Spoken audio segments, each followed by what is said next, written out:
artista? Un artista es un ser igual a cualquier otro humano que está caminando. Así como hay mecánicos, carpinteros, albañiles, hay artistas.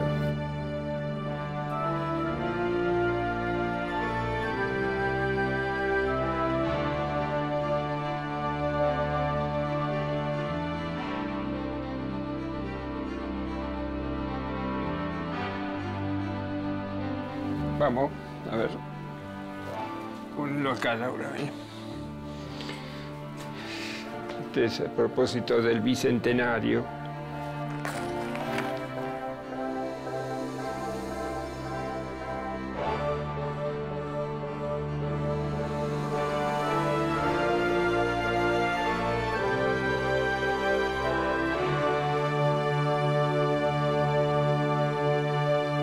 El periodo de la dictadura para las artes visuales fue un periodo muy complejo. Creo que no se puede hablar de un aspecto aislado, sino que hay que pensar todo lo que sucedía de conjunto. En ese momento había muchos artistas que asumían el compromiso de denunciar lo que estaba ocurriendo con la dictadura.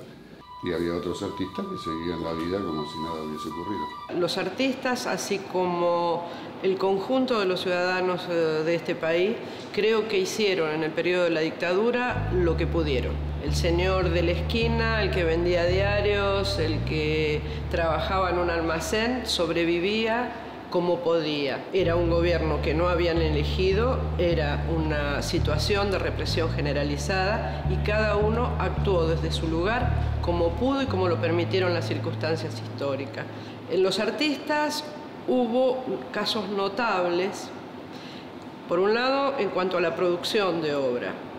Algunos decidieron, tal es el caso de Carlos Gorriarena, un personaje extremadamente politizado, que sabía lo que estaba sucediendo en el país, tomaron como una actitud militante exponer una vez por año y que sus obras hablaran de lo que estaba sucediendo en el país. Trabajaba de forma freelance para distintas editoriales. Junto con Jorge Sarudiansky hicimos el diseño del diario La CGT de los Argentinos.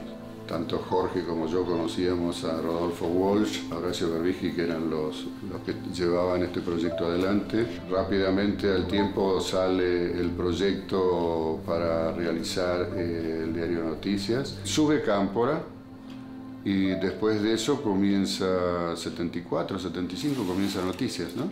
Fui el jefe de diagramación y el director de fotografía del diario Noticias desde antes de su aparición hasta el cierre en forma violenta que ocurrió. Digamos, yo no militaba en Montoneros, pero sí adhería y mi adhesión era el trabajo que yo realizaba en diseño gráfico.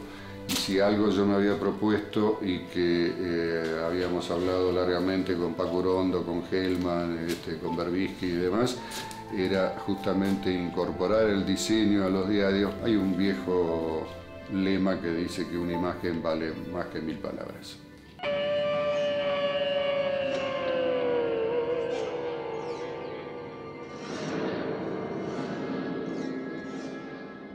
Bueno, yo creo que hubo muchos artistas que tuvieron que exilarse. El caso de Di Stefano, Noé, Alonso. Yo decidí quedarme. Fue una época bastante dura. Los primeros meses, en el 76, yo inocentemente me quedé refugiado en mi taller, casi como una vuelta al vientre materno. Era una sensación de varios meses de estar encerrado, aprovechando a dibujar y pintar. Y lentamente, bueno, comenzó la vida diaria, empecé a retomar las clases, el taller, y después lentamente comenzaron a llegar los demás. Y realmente yo creo que las artes visuales fueron un territorio donde se manifestaron muchas formas de resistencia a lo que estaba sucediendo en el país. En ese sentido, los talleres de los artistas funcionaron como lugares serios de resistencia. Y pienso en el taller que mantenía Oscar Smoche, en lo que fueron los talleres de Cangallo. En este taller lo conformábamos, que estaba Víctor Gripo. En la época de la dictadura hizo un horno de pan en la Plaza Roberto Ar, en Esmeralda, en pleno centro, y regalaba el pan a la gente, lo cual fue clausurado por la policía porque, digamos, comprendieron rápidamente que estaba proponiendo. Alberto Heredia, que era un escultor, que también hacía una serie de esculturas que eran todos tipos envueltos en vendas de yeso, inmovilizados. Después vino Carlos Gorriarena, que es muy conocida su obra, la obra que hizo durante esa época. Estaba Emilio Renard, que trabajaba, su imagen en ese momento tenía que ver con quemaduras de papel. Y esos lugares eran centros donde los jóvenes iban a aprender con los maestros, pero no solo se hablaba de pintura. Lugares de resistencia mínima, pero lugares de resistencia. Frente al silencio que se imponía desde el Estado, allí se hablaba, se ejercitaba la palabra, el pensamiento crítico y una posición que creo que redundó en esta gente al punto tal que después fueron artistas emblemáticos de la generación siguiente, de la generación que surge con la democracia. Un día dando clases, inesperadamente me golpearon la puerta y aparecieron una cantidad de señores de civil con uniforme y muchos enmascarados, 100, 200, y habían cortado el tránsito y estaba lleno de camiones y autos. Nos tomaron un exhaustivo examen, tanto a Víctor Gripo con su obra y a mí con mi obra. Fue muy violento porque había dos señores de civil que cuestionaban todas las obras y daban sus puntos de vista, con una formación bastante especial, yo diría. Mucho conocimiento de causa de lo que era la composición de un plano, el equilibrio, colores, etcétera, etcétera. No eran dos iniciados o recién llegados al tema. Y la manejamos, la piloteamos bastante bien con Víctor Gripo y los alumnos que lentamente después tuvieron la posibilidad de retirarse y nos hicimos cargo y nos quedamos solos en la casa varias horas con esta gente hasta que se retiró. Así que acá son todos artistas. Esa obra es suya. Por lo que veo, todo lo que hace es figurativo. Bueno, el caso de Germán Gárgano es muy especial, justamente porque involucra a alguien de quien yo hablaba anteriormente, que es Carlos Gorriarena. Germán fue detenido no por su actividad plástica, sino por su compromiso político. Y en la cárcel él se vincula con la plástica y decide desarrollar esto. Esto lo hice en el 75. Yo no me dedicaba a la pintura. Esta es la celda vista de adentro. La puerta, Sierra Chica es esto, ¿no? Siempre estábamos todos los días caminando los patios. Uno dijo, vamos a pintar, así estamos. Y yo seguí con ellos para continuar esta relación cotidiana que teníamos. Entonces, bueno, nos metimos, hicimos de la celda un taller. Entonces, en vez de salir al patio en las horas que nos daban, entonces uno iba a hacer esta actividad en vez de salir. Para él fue la pintura un modo de supervivencia al interior de la cárcel. Entonces yo empecé a hacer unos trabajos de pintura. Claro, me fue tomando cada vez más esta historia, ¿no? Esto. Este es otro, que mis viejos se la mostraron a mi primo Eduardo Maradei. Se había puesto a estudiar pintura, también le gustaba, se había puesto a estudiar con Carlos Gorriarena. Entonces cuando mis viejos le muestran esto y mi primo le dice, y bueno, se los mostramos a Gor, mirá. Y Carlos la vio y que dijo, bueno, aquí hay un pintor, dijo, aunque yo no pensaba en ser pintor ni nada, pero bueno, me gustó. Él trabajaba en la cárcel y sacaba el material para que fuera supervisado por Gorriarena por fuera y después la familia le regresaba la devolución del maestro. Es decir, que había como un aprendizaje tercerizado y mediado por toda la situación de represión. Ahí surgieron las cartas. Germán, yo no te conozco personalmente y por lo tanto esta va a ser una experiencia distinta. He visto tus trabajos, algunos de ellos de mucho interés, que todo el mundo sea el que sea, tiene su propio equilibrio. Y que se trata de eso, de poner en la pintura. Es decir, esto contra las leyes del equilibrio que vienen de afuera. Esto tiene mucho, esto es sustancial en la enseñanza de Gorri. Es decir, las leyes quedan afuera. No aprendemos a partir de reglas, sino que uno tiene que ir construyendo su equilibrio. Pero digo, lo suyo fue un lento aprendizaje. Ese aprendizaje creo que fue lo que lo sostuvo en la cárcel.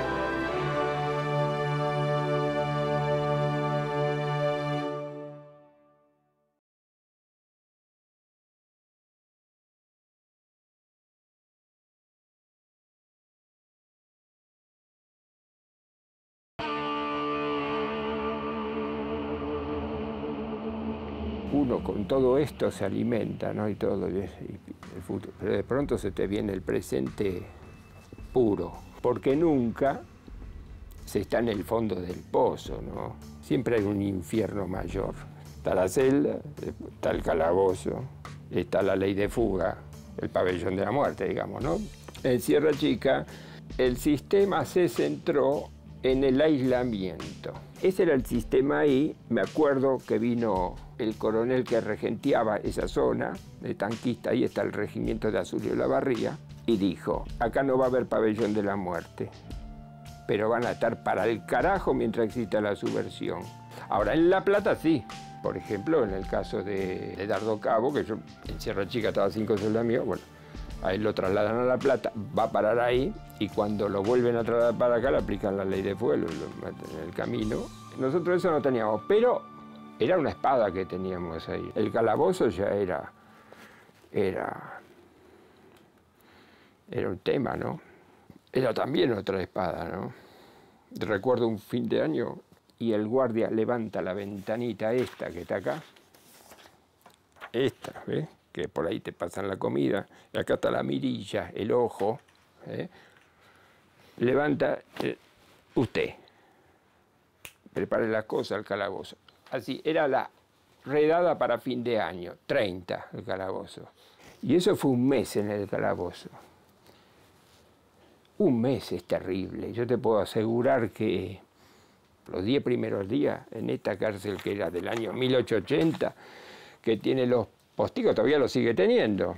Las chapas de metal que a las 7 de la tarde los comunes van cerrando todo, con un fierro así cierran toda la hilera y tiene redondeles de respiradero y todas las chapas de hierro, ¿no?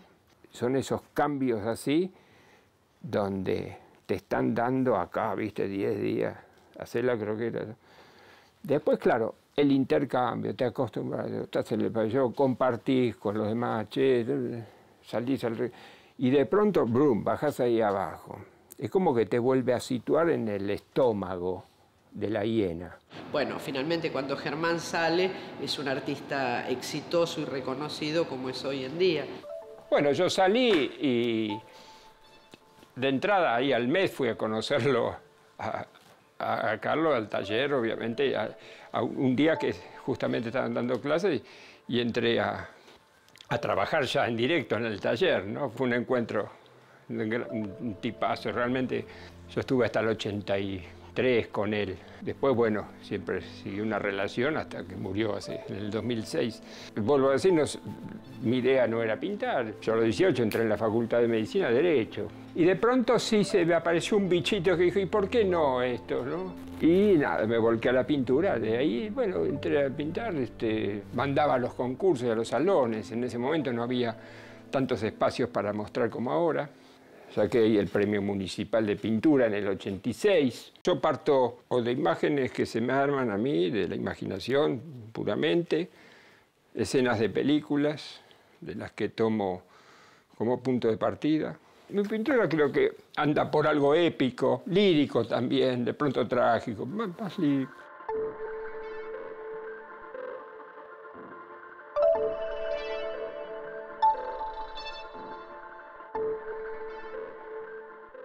Volviendo a Smolle, y es creo que paradigmático también, el 24 de marzo él pone sobre la tela, a pesar del miedo que ya traíamos de las 3A y del accionar previo a la dictadura de las fuerzas represivas, él hace una obra donde utiliza sombras y el tema del camuflaje de las vestimentas militares.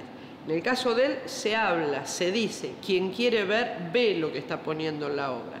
Bueno, en ese momento estaba trabajando con unas pinturas que realizaban, que eran manos, y las sombras que proyectaba se comenzaron a independizar de la mano relatora, digamos. En la medida que se iba complejizando la situación a partir del 76 o previamente al 76, las sombras que emitían la mano ya no eran lo mismo, ¿no? Digamos, se habían independizado y las sombras ya eran siniestras y empezaban a relatar un poco, a dejar plasmado qué estaba ocurriendo. Esta muestra, que fue pactada en el año 75 con la Galería de Carmen Bo, nefastamente o curiosamente se inauguró el 23 de marzo del 76 a las 7 de la tarde, o sea que tuve tiempo de inaugurarla y después la galería estuvo cerrada 3-4 días por el golpe. Esta ya es del 78, ya abiertamente acá aparece los camuflajes, pero el asunto era ver elípticamente cómo se podía hablar de algo que estaba ocurriendo y que era bastante monstruoso. A diferencia de quienes dicen que se trató de una lucha entre dos ejércitos, yo estoy absolutamente convencida que se trató de la lucha de un Estado dictatorial que anuló todas las leyes y que ejercitó la represión sobre el conjunto de los ciudadanos, fueran estos comprometidos o no políticamente. Algunos sectores, por supuesto, apoyaron este accionar del Estado.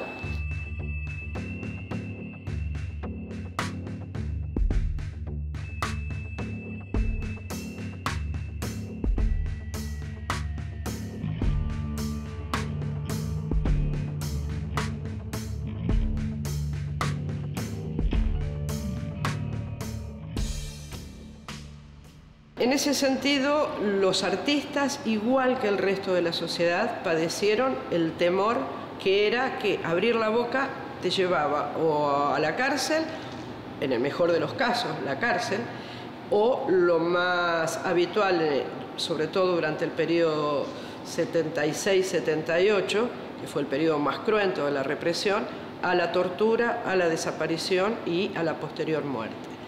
Los artistas inevitablemente tuvieron que adoptar formas que le permitieran saltar este sentimiento. Esto fue publicado en el año 81, en la época de la dictadura. Podría decir que yo no elegí la figuración, sino que la necesito. Ahora, en este momento, de lo que podría llamar mi obra. Podría escribir, pero en este momento mi lenguaje es el de mis dibujos, pinturas y grabados. Y me sirve para documentar este momento, para resolver plásticamente el tan debatido tema del artista en la sociedad, mi compromiso. Podrían, ya lo dije, ser palabras, por eso uso palabras que son imágenes en sí mismas. Por lo tanto, es más fácil para mí contestar la pregunta haciendo un trabajo, ya que ahora quiero dejar un documento, casi una obra diaria, de esta realidad que hace que a veces queden hojas en blanco, hojas que cuando las retomo pueden haber estado preparando una realidad negra. La obra, mis imágenes, tienen que hablar de lo que yo no puedo escribir, que la obra encuentre el equilibrio exacto, claro, que la haga autosuficiente para cumplir con mi compromiso, el compromiso plasmar mi presente. Otros artistas como Fermín Eguía pusieron directamente sobre la tela la palabra temor y en sus obras aparecen monstruos, son en general escenas nocturnas, los coches, personajes siniestros que aparecen en diferentes lugares, son modos también de decir y estoy convencida de que quienes vieron sus pinturas sintieron el mismo miedo que se sentía en la calle. Lo que hicimos, lo que yo propuse a un grupo de artistas era que nos encontrábamos en el Bárbaro 2 días a la semana. El Bárbaro fue realmente un lugar de encuentro para todos los artistas. En un momento determinado se brindaba y hasta el sábado que se hacía el otro brindis. Vernos, constatar que estábamos y que no nos había ocurrido nada. En este momento el espacio de arte de la Fundación NOSDE tiene, yo les diría, no solo el orgullo, sino el honor de poder mostrar una retrospectiva de Norberto Gómez, un artista que comienza a trabajar en los años 60 con la exploración de la forma, yo diría casi obras abstractas, y es justamente en el periodo de la dictadura donde él va a cambiar fundamentalmente su producción artística.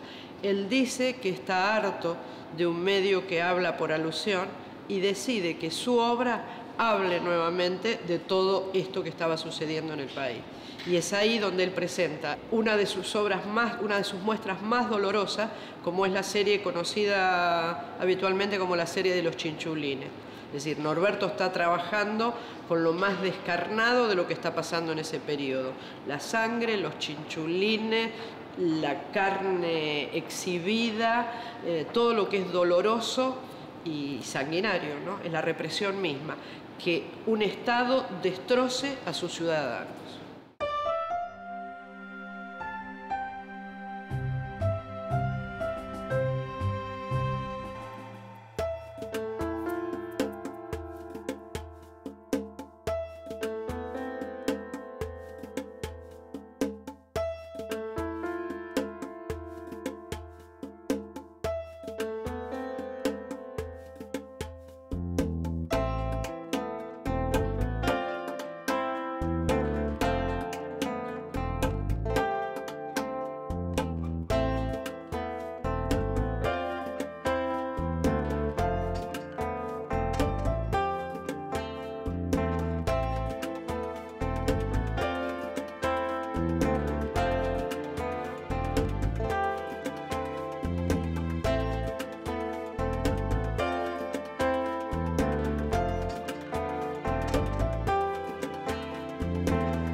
Creo que los artistas vamos desarrollando algún tipo de sensibilidad. Con los alumnos trabajo con el asunto de que paren las antenas. Yo creo que hay momentos en que se agudiza ese sentido, esas antenas, ¿no es cierto?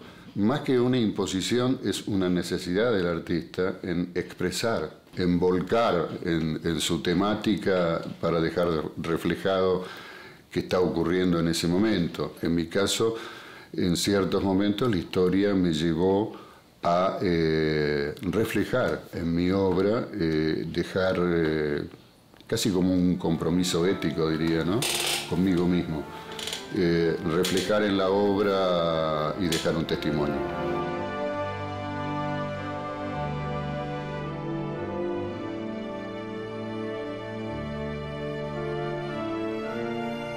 Las ideas no están antes, ¿no? O si están, son un disparador. Después, lo que pasa es que la idea surge a partir de lo que uno trabaja.